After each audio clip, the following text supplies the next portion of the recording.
Okay, so there's different ways to bring in photos to your document. So what we're going to do is instead of using the bridge, we're going to bring in different pictures into our document without using bridge. So I'm going to show you how to do that.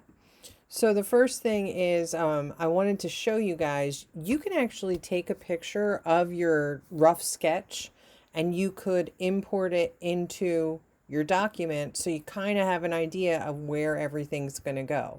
So if I were to hide my juicer, I mean, this is a really, really rough sketch, but I just enlarged it to use for a background just as a guide.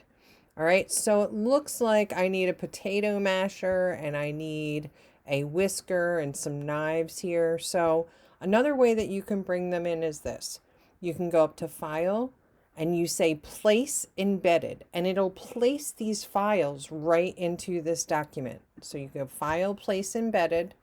You find, oh, there's my whisk. There's my potato masher. Let me open that one.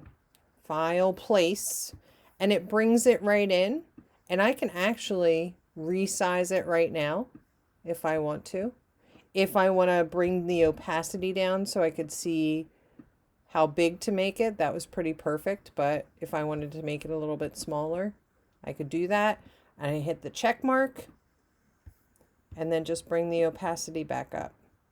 Okay, so this is a really easy way to bring your files in. And don't forget to name your files, name each layer. So I'm going to call that my masher.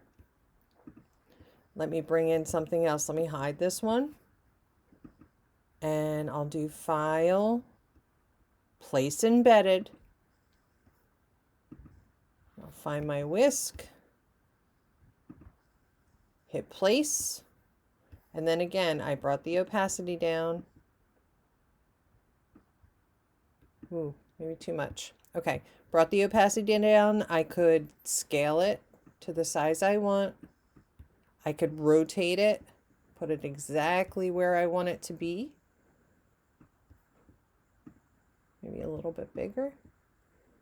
I hit the check mark up here, and then I just bring the opacity back up and I could start getting rid of the backgrounds.